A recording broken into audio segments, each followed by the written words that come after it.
आगे सुखदेव जी परीक्षित जी को चंद्रवंश की कथा सुनाते हैं। और चंद्रवंश में किसका जन्म हुआ? भगवान श्री कृष्ण का। मोक्षदायिनी परम पावन मथुरा नगर में भगवान का नित्य निवास है। यहाँ मथुरा के राजा उग्रसेन बहुत ही धर्मात्मा हैं, लेकिन इनका बेटा हो गया कंस।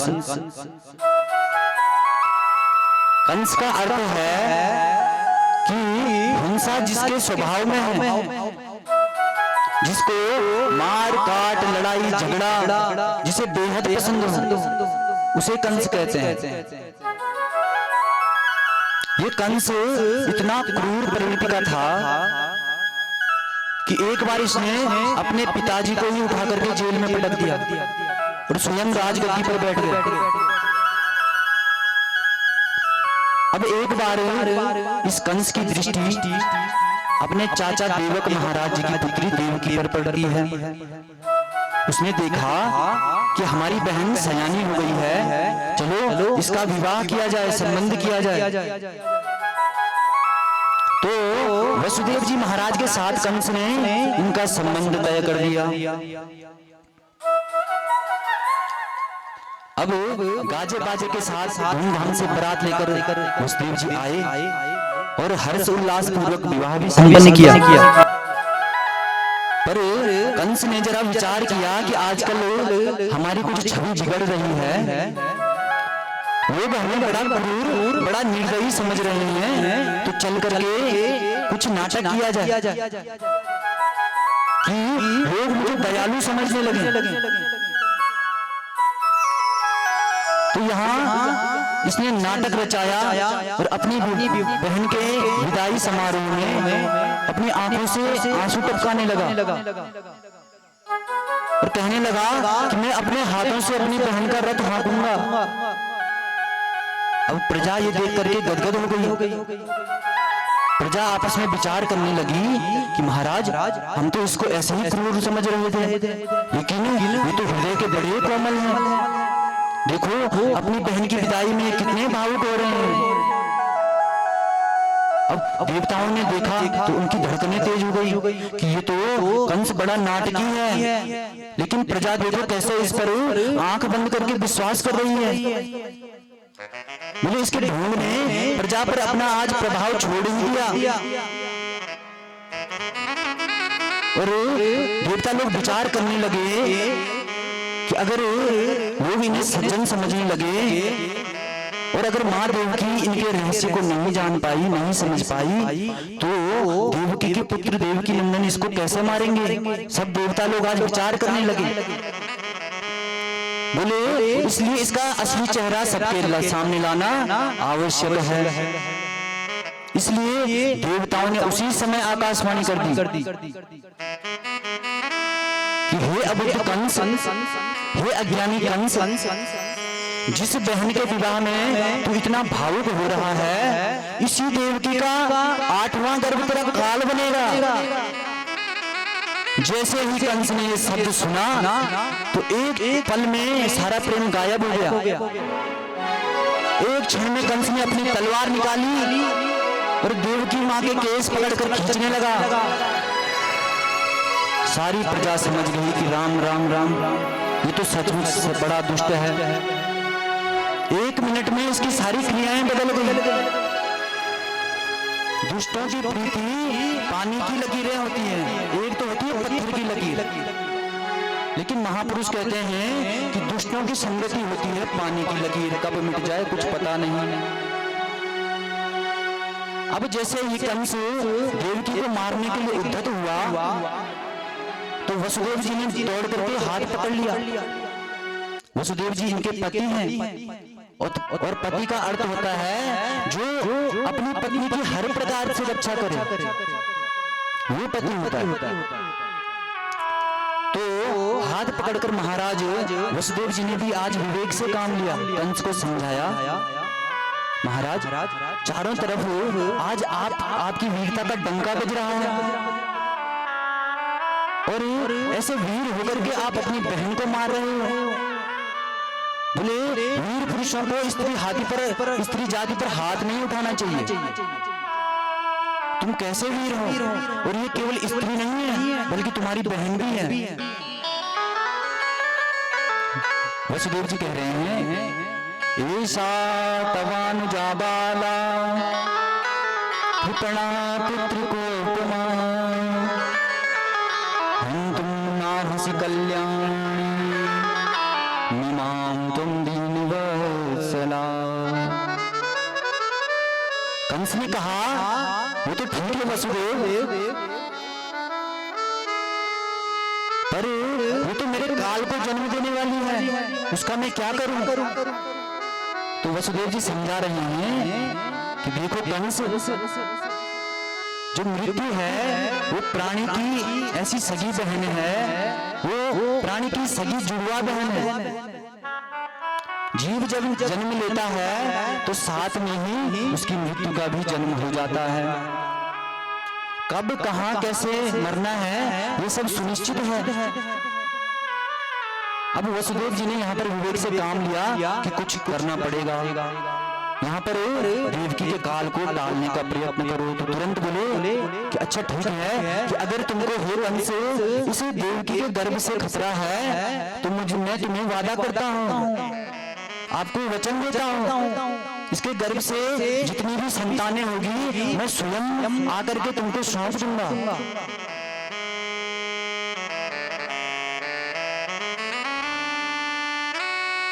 कंस को ये बात थोड़ा समझ में आ गई। बोले मेरी बहन है और विवाह का समय भी है, तो लोगों के बीच में इसको मारना उचित नहीं है। तो कंस कहता है चलो ठीक है वसुदेव, तुम्हारा अगर वचन है तो मैं इस देवकी को आज छोड़ता हूं, पर तुम्हारे जितने भी बालक होंगे तुम्हें मुझे वो सौंपने पड़ेंगे। अब कंस ने वसुदेव और देवकी दोनों दंपतियों को बंदी गृह में डाल दिया। अब समय बीता, कालांतर में वसुदेव जी के यहाँ कीर्तिमान नामक प्रथम पुत्र हुआ मेरी माता, जिसे लाकर के वसुदेव जी ने कंस को दिया। तो कंस खुश हो गया कि भाई तुम तो वचन के धनी हो, हम मान गए। कंस बोला वसुदेव इसे वापस ले जाओ, इससे मुझे कोई भय नहीं है, इसलिए इसको तुम वापस ले जाते हो, क्योंकि मेरा काल तो आकाशवाणी ने कहा था कि 8वां गर्भ मेरा काल होगा। अब वसुदेव जी जब पुत्र को लेकर वापस लौट रहे थे तो उसी समय नारद जी आ गए। नारद जी ने कंस को एक 8 पंखुड़ियों वाला कमल दिखाया और कंस को कहा कि इसमें गिनो कि 8वीं पंखुड़ी कौन सी है। अब जहां से गिनती शुरू करें तो आखिरी 8वां, ऐसे ऐसे करके नारद जी ने सारी पंखुड़ियों को 8वां बता दिया। कंस समझ गया, क्योंकि देखो जो मूर्ख और शंख होते हैं ये हमेशा दूसरों के बचाने से बचते हैं। एक क्षण में कंस ने वसुदेव जी को बुलाया और उस बालक का पैर पकड़ करके घुमाकर उसको पटक कर मार दिया। इसी प्रकार से कंस के हाथों मां देवकी के 6 पुत्रों की हत्या हुई। अब इनके गर्भ में, 7वें गर्भ में साक्षात भगवान शेषनाग जी पधारे। भगवान ने योग माया को बुला करके कहा देवी एक काम करो, ये जो संकर्षण शेषनाग जी हैं इनका तुम आकर्षण करके देवकी के गर्भ में, देवकी के गर्भ से इनको रोहिणी के गर्भ तक पहुंचा दो, और तुम स्वयं हे योग माया यशोदा की पुत्री बनकर प्रकट हो जाओ। मैं स्वयं देवकी का 8वां पुत्र बनकर के आ रहा हूं, और कंस तुम्हें साधारण कन्या समझकर मारने का अगर प्रयास करेगा तो तुम अष्टभुजा बनकर के प्रकट हो जाना। फिर देखो तुम्हारी कितनी पूजा होती है, दुर्गा मैया, चंडी मैया, अनेक मैया बनकर तुम बोले घर घर में पूजी जाओगी। भगवान का ये वचन पाकर के योग माया आज बहुत प्रसन्न हुई और योग माया ने वही किया जो भगवान नारायण ने कहा। अब कंस को भ्रांति हो गई कि देवकी के गर्भ में सप्तम गर्भ आ चुका है। अब अष्टम गर्भ में पधारे तो देवकी का मुख कमल तेज पुंज से आज चमकने लगा। जैसे ही आज अष्टम गर्भ में भगवान उनके गर्भ में आए, देवकी के चेहरे पर तेज आ गया। इतना तेज मुख पर आ गया कि बंदी कोह का अंधेरा ही आज दूर हो गया। अब कंस सोचने लगा कि पहले मैंने देवकी का ऐसा तेज युक्त चेहरा कभी नहीं देखा। लगता है मेरा काल इसके गर्भ में प्रविष्ट हो चुका है। काल के नाम पर कंस को भय हो जाता है। अब बैठते उठते चलते फिरते खाते पीते सोते जागते 24 घंटे इसकी आंखों में काला काला मुरली वाला नाचने लगा। हर तरफ कंस को अब वही नजर आने लगा। पर यहाँ जब देवताओं ने देखा कि माँ देवकी के गर्भ में भगवान गोविंद आ गए हैं, तो सोचने लगे चलो स्वागत गान करें, भगवान का सम्मान करें। आज सारे देवता आ गए और ब्रह्मा जी और शिव जी को आगे करके उस बंदी ग्रह में पहुंच करके भगवान की गर्भस्थ स्तुति करने लगे। इसे भागवत जी में भगवान की गर्भ स्तुति कहते हैं। सारी प्रकृति आज भगवान के स्वागत में सुसज्जित है। आइए आप हम भी भगवान का गर्भ में स्वागत करें। सत्यव्रतम सत्यपरम त्रिसत्यम यस्य योनिं निहितं च सरस्वती सत्यस्य सत्यमित्रं सत्यात्मकं त्वां शरणं प्रपन्नामि। आज भगवान ने सभी देवी देवताओं ने आज भगवान नारायण की बहुत सुंदर स्तुति की कि हे प्रभु, आप ही त्रिकाल बाधित सत्य हो। भूत वर्तमान और भविष्य तीनों में शाश्वत सत्य आप ही हैं।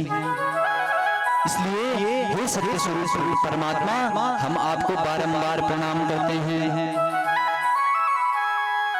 इस तरह सुंदर स्तुति सभी देवी देवताओं ने भगवान की। अब भगवान के प्राकट्य का शुभ समय आ गया। काल के नाम से हृदय कांप जाता है। बहुत खतरनाक होता है काल। लेकिन आज भगवान के जन्म के अवसर पर कालः परम शोभना, काल भी परम सुंदर बनकर आया है। अब भादों का महीना आ गया, कृष्ण पक्ष आ गया, अष्टमी तिथि आ गई, बुधवार आ गया, वो पावन रोहिणी नाम का नक्षत्र आ गया। मध्य रात्रि 12 बजे का समय हुआ। उस समय भगवान अचानक देवकी वसुदेव जी के सम्मुख चतुर्भुज नारायण के रूप में प्रकट होते हैं। उस अद्भुत बाल छवि को देखकर सबने हाथ जोड़े। देवकी और वसुदेव आज भगवान की स्तुति करने लगे और अंत में भगवान बोले, बड़ी सुंदर इन्होंने की। अंत में भगवान माँ देवकी से कहते हैं, माँ, पूर्व काल में आपने बहुत तप किया था, इसलिए मैंने आपको बेटा बनने का वचन दिया था। आप पहले अदिति कश्यप बने तो मैं वामन बनकर के आया, और आज मैं तुम्हारा बेटा बनकर के पुनः प्रकट होने वाला हूँ। बोले जैसे ही मैं तुम्हारा बेटा बनूं तो तुम मुझे गोकुल छोड़ आना, और वहां एक कन्या का जन्म हुआ है, उसे उठा करके लाना। सारी बातें समझा कर फिर एक नन्हे से बालक बनकर के भगवान देवकी मैया की गोदी में बैठ गए। लेकिन भगवान यहाँ रोए बिल्कुल नहीं, क्योंकि भगवान राम अवतार में रोए तो दास दासियां बधाइयां लेकर के आई, भगवान सोच रहे हैं कहीं अगर मैं यहाँ पर रो बैठा तो चारों तरफ मामा जी लाठी दौड़कर बड़े पीछे पड़ जाएंगे, इसलिए भगवान बिल्कुल चुपचाप देवकी माँ की गोद में बैठ गए हैं। वसुदेव जी ने तुरंत उठाकर भगवान को आज हृदय से लगाया, सूपे में बिठाकर भगवान को अपने सिर पर धारण कर लिया। अब जैसे ही भगवान को आसीन किया, अपने सिर पर उठाया, तो आज वसुदेव जी की हथकड़ियां बेड़ियां सब अपने आप खुलने लगी। सारे किवाड़ दरवाजे आज अपने आप खुल गए हैं। जब बाहर निकले तो पहरेदार भी सब भगवान की माया से खर्राटे बजा करके सो रहे हैं। अब वसुदेव जी जैसे ही लाला को लेकर चले तो आकाश के मेघमंडलों ने देखा कि वाह, हम भी सांवरे, हमारा भगवान भी सांवरा, हम भी घनश्याम, मेरे भगवान भी घनश्याम, तो चलो इनका स्वागत करते हैं। पर कैसे? तो भगवान ने छूट दे रखी है कि जो तुम्हारे पास है वो मुझे अर्पित कर दो। तो मेघों ने कहा कि हमारे पास तो जल है, चलो आज जल ही दे दिए हैं। तो मेघ मंडलों ने ठाकुर जी के स्वागत में मंद मंद फुहारे छोड़ना प्रारंभ कर दिया। अब शेषनाग भगवान को लगा कि सरकार तो छोटे से हैं और ये बादल पानी बरसा रहे हैं। तो शेषनाग जी ने अपने 1000 भानों का छत्र तान करके उस जल वृष्टि को रोकते हुए वसुदेव जी के पीछे पीछे चल पड़े।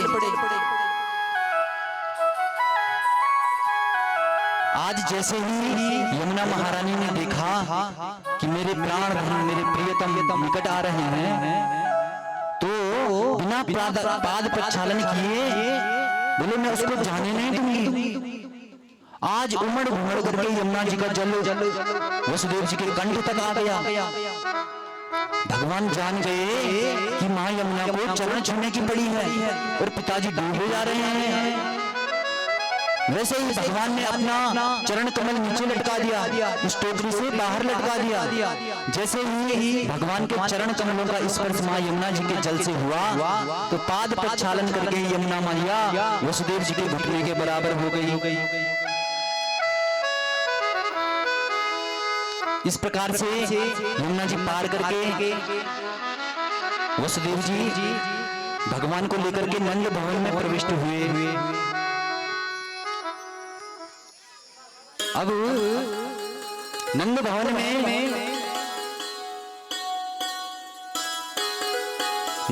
अब भगवान के जन्म की झांकी का दर्शन करेंगे। ये जो नंद बाबा हैं, इनकी उम्र कितनी है? आज इनकी उम्र हो गई है 90 वर्ष। लेकिन 90 वर्ष तक इनको कोई संतान नहीं हुई है। अब एक दिन संत ब्राह्मणों की एक मंडली नंद बाबा के घर आती है, तो नंद बाबा ने चकाचक इनको खूब भंडारा खिलवाया, खूब मालपुए छनवाए। तो जैसे ही ब्राह्मणों ने डकार ली तो पेट में हाथ घुमा करके नंद बाबा को आशीर्वाद देते हैं, पुत्रवान भव। ये सुनकर के नंद बाबा जी हंसते हैं और बोलते हैं, महाराज मैं 90 साल का हो गया, अभी तक तो मुझे कोई पुत्र नहीं हुआ है। तो अब आप आशीर्वाद दे रहे हो पुत्रवान भवा, तो अब 90 साल की उम्र में मुझे कैसे पुत्र हो जाएगा? लेकिन संतों के आशीर्वाद से यशोदा रानी माता को 80 वर्ष की उम्र में लाभ हुआ। जैसे ही नंद बाबा को भनक पड़ी तो इनकी खुशी का पारावार नहीं रहा। खुशी के मारे नंद बाबा उछल पड़े, पूरे ब्रजमंडल में खबर फैल गई। खुशी के मारे गोपियों ने तो 84 गज के लहंगे सिलवा लिए महाराज। अब नंद बाबा बेचारे अपनी बहन सुनंदा को लेने पहुंचते हैं। कहते हैं, बहन सुनंदा तू बुआ बनने वाली है। खुशी के मारे सुनंदा जी भी दौड़कर चल पड़ी। और 2 महीने पहले आकर ही अपने मायके में रहने लगी। खूब यशोदा माता की सुनंदा सेवा करने लगी।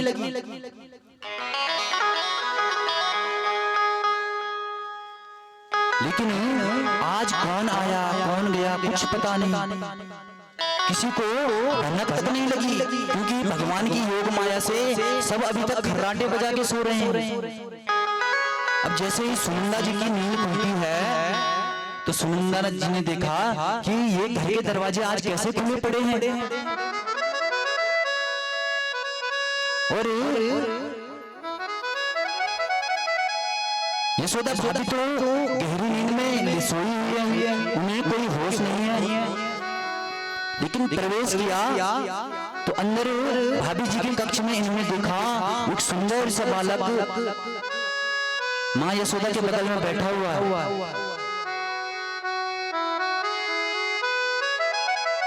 सुंदर सा लाला, छोटा सा लाला माँ यशोदा के बगल में किलकारियां भर रहा है।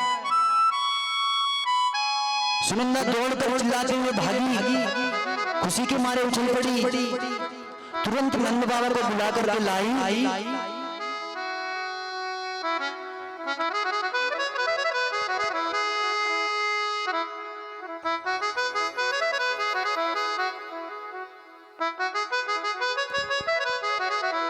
आज इस खबर को सुनकर के नंद बाबा खुशी के मारे उछल रहे हैं। सुनंदा ने जब इनको बताया कि तुमको पुत्र हुआ है,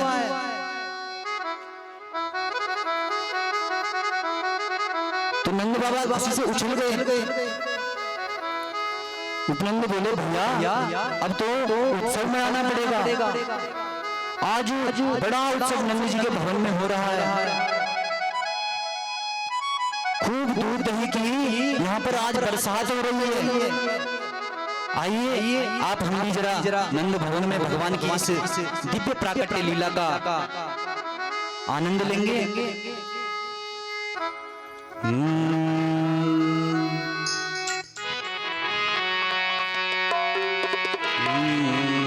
गोकुल मां देवता होया देना, जन्म लेंदो छल बली नारेणा। गोकुल मां देवता होया देना, जन्म लेंदो छल बली नारेणा। गोकुल मां देवता होया देना, जन्म लेंदो छल बली नारेणा। गोकुल मां देवता होया देना, हाँ जन्म लेंदो छल बली नारेणा। जन्म लेंदो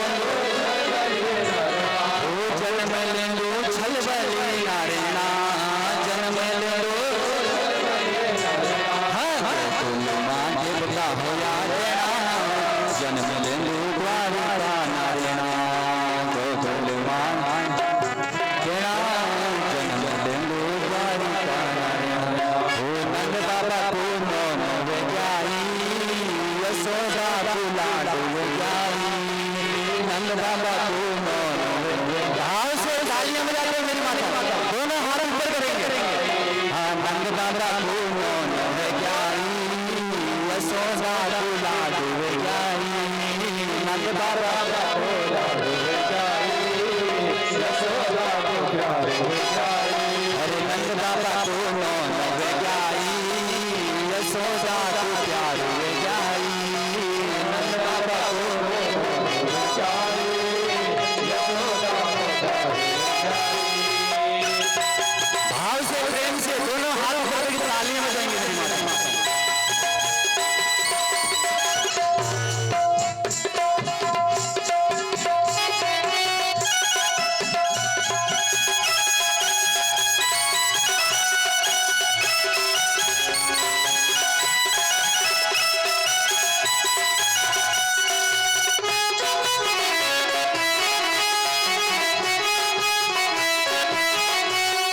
नंद बाबा को मोन जाई, यशोदा बुला जाई। नंद बाबा को मोन जाई, यशोदा बुला जाई। हाँ भूपेंद्रा को सारू जाई। नंद बाबा को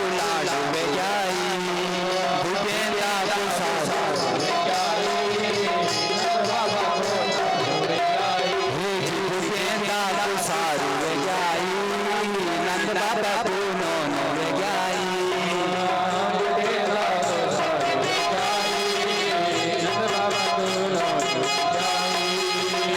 बोलो कृष्णचंद्र भगवान की।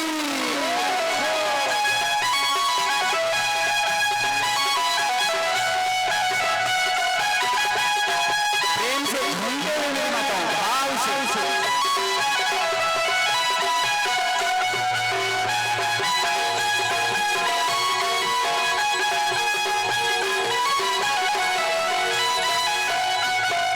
ससुरी छोड़ मैंने ससुरी छोड़ी, ससुरी हाँ ससुरी छोड़ी मैंने ससुरी छोड़ी,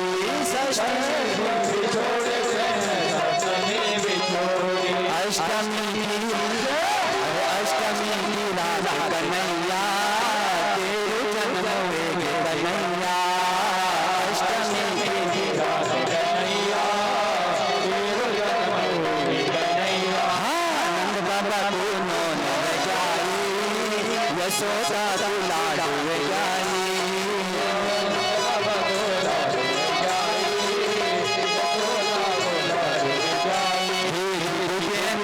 सारू वे जाई, नंद बाबा तू नोनो वे जाई।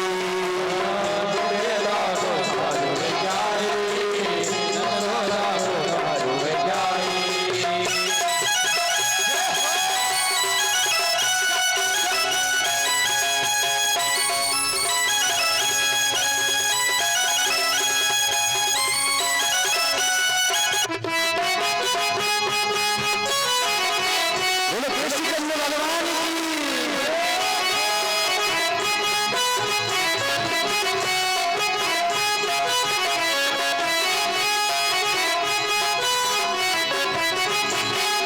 सोमवार छोड़ मेरे मंगल छोड़ी, सोमवार छोड़ मेरे मंगल छोड़ी जी, सोमवार छोड़ मेरे मंगल छोड़ी,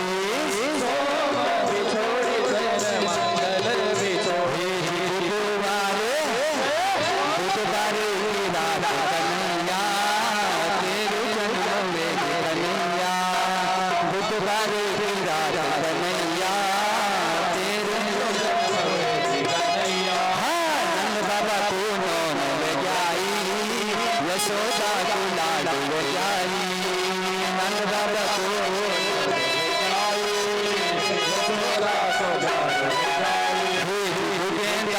सारू वे जाई, नंद बाबा तू नोनो वे जाई,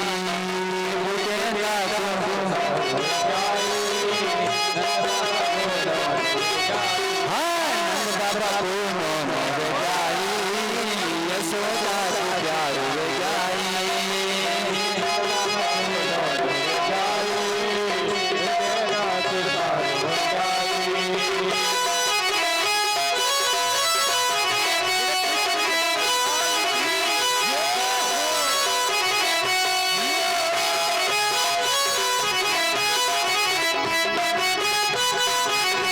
श्रीमद् भागवत महापुराण की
में बसी प्यार का नाम, मेरा मन में बसी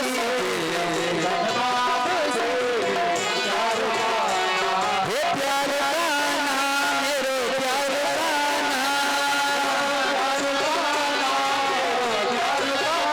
हर प्यार का नाम, मेरे दुलार का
श्री कृष्ण चंद्र भगवान बाल भगवान श्रीमद् भागवत महापुराण भक्तवत्सल भगवान जय जय श्री राधे जय जय श्री राधे जय जय श्री राधे श्याम। ओम सर्वे भवन्तु सर्वे सन्तु निरामया सर्वे भद्राणि पश्यन्तु मा कश्चित् दुःखभाग् भवेत्। ओम शांति शांति शांतिर्भवतु।